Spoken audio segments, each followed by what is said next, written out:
Selamat pagi, salam sejahtera untuk kita semua. Kembali lagi di dalam mata pelajaran pendidikan Pancasila dan Kewarganegaraan.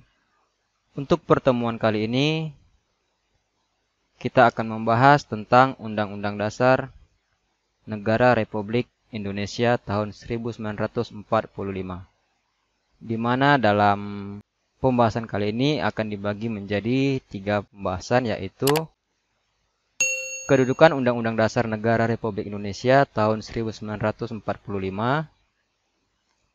fungsi Undang-Undang Dasar Negara Republik Indonesia tahun 1945,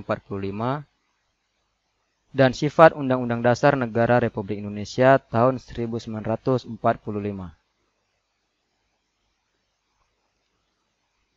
Yang pertama adalah kedudukan Undang-Undang Dasar Negara Republik Indonesia tahun 1945. Undang-Undang Dasar sering disamakan dengan konstitusi. Istilah konstitusi telah dikenal sejak zaman Yunani kuno. Dalam bahasa Inggris, konstitusi disebut sebagai constitution. Secara harfiah, konstitusi sering diterjemahkan sebagai undang-undang dasar. Undang-Undang Dasar Negara Republik Indonesia tahun 1945 sebagai konstitusi yang dimiliki Indonesia belum tentu sama dengan konstitusi negara lain. Perbedaan tersebut disebabkan oleh latar belakang pembentukannya, seperti faktor sejarah, cara memperoleh kemerdekaan, dan situasi menjelang kemerdekaan. Makna konstitusi dalam praktik kenegaraan. Nah, di sini konstitusi memiliki makna yang lebih luas lagi, yang terbagi menjadi 4, yaitu A. Konstitusi dalam arti luas. Konstitusi dalam arti luas memiliki cakupan yang lebih luas daripada Undang-Undang Dasar. Konstitusi meliputi keseluruhan peraturan, baik tertulis maupun tidak tertulis, yang mengatur secara mengikat cara-cara dalam penyelenggaraan sebuah pemerintahan. B. Konstitusi dalam arti sempit. Konstitusi sama dengan Undang-Undang Dasar. Anggapan ini muncul karena adanya pengaruh dari paham kodifikasi yang menghendaki agar semua peraturan hukum ditulis demi mencapai kesatuan hukum, kesederhanaan hukum, dan kepastian hukum. Paham kodifikasi berpengaruh dalam pembentukan peraturan perundang-undangan yang terbukti setiap peraturan penting harus ditulis. Adapun konstitusi yang ditulis disebut sebagai Undang-Undang Dasar. C. Konstitusi dalam arti material. Dalam arti material, konstitusi memuat aturan-aturan dasar tentang pola ketatanegaraan yang meliputi bentuk negara, susunan negara, kekuasaan pemerintahan, hak-hak yang diperintah atau rakyat, hubungan antara pemerintah dan rakyat, serta cara pembentukan badan-badan pemerintah. Yang terakhir adalah konstitusi dalam arti formal. Dalam arti formal merupakan hukum dasar yang difokuskan pada prosedur pembentukannya, di mana pembentukannya harus dilakukan oleh lembaga pemerintahan yang sah dan juga perubahannya harus dengan tata cara tertentu dan istimewa. Inilah keempat makna konstitusi dalam praktik kenegaraan yang terbagi menjadi 4 arti.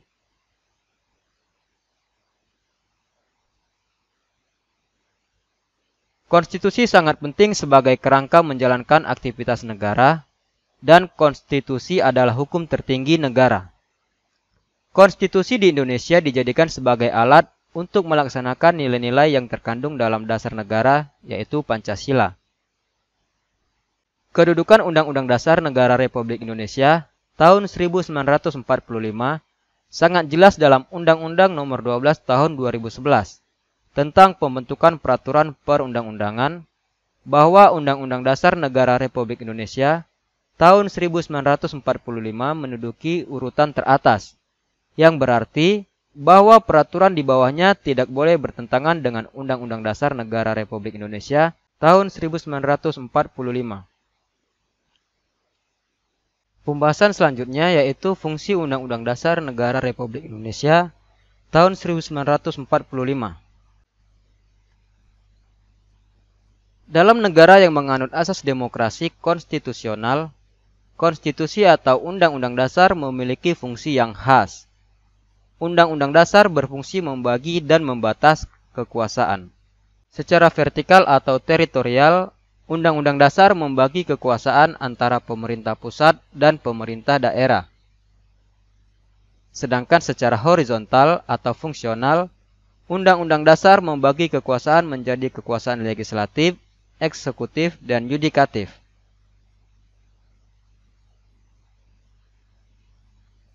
Dari pemaparan sebelumnya, dapat disimpulkan bahwa Undang-Undang Dasar Negara Republik Indonesia tahun 1945 berfungsi sebagai satu alat kontrol. Undang-Undang Dasar Negara Republik Indonesia tahun 1945 sebagai alat kontrol atau papan uji apakah aturan hukum yang lebih rendah, dalam hal ini peraturan perundang-undangan, sudah sesuai atau tidak dengan norma hukum yang lebih tinggi, yaitu Undang-Undang Dasar Negara Republik Indonesia tahun 1945. Jika bertentangan atau tidak sesuai dengan Undang-Undang Dasar, akan dilakukan pengujian oleh Mahkamah Konstitusi.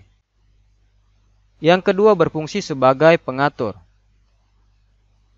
Undang-Undang Dasar Negara Republik Indonesia tahun 1945 sebagai pengatur dalam penyusunan, pembagian, dan pelaksanaan kekuasaan negara. Fungsi ini berkaitan dengan tugas dan kewenangan yang diberikan oleh Undang-Undang Dasar tahun 1945. Melalui pembagian kekuasaan ini, tidak akan terjadi yang namanya tumpang tindih kekuasaan, karena tiap lembaga negara telah mengetahui tugas dan wewenang yang harus dilaksanakan. Yang ketiga sebagai penentu atau pembatas kekuasaan.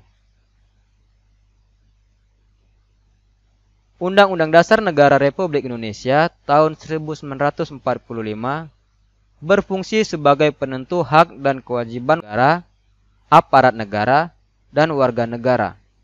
Juga berfungsi membatasi kekuasaan sehingga penyelenggara kekuasaan negara tidak bersifat sewenang-wenang. Dengan demikian, hak-hak warga negara terlindungi. Contohnya adalah hak warga negara yang dijamin oleh undang-undang dalam Undang-Undang Dasar Negara Republik Indonesia tahun 1945 tentang hak asasi manusia yang terdapat dalam pasal 28A sampai dengan 28J. Sementara sebagai pembatas kekuasaan, seperti penentuan masa jabatan presiden dan wakil presiden yang sudah ditentukan dan dibatasi memegang jabatan selama 5 tahun dan sesudahnya dapat dipilih kembali dalam jabatan yang sama hanya untuk 1 kali masa jabatan. Jadi, presiden ataupun wakil presiden hanya dapat menjabat maksimal 2 kali masa jabatan. Dan ketentuan ini menunjukkan salah satu fungsi Undang-Undang Dasar Negara Republik Indonesia tahun 1945 sebagai pembatas kekuasaan.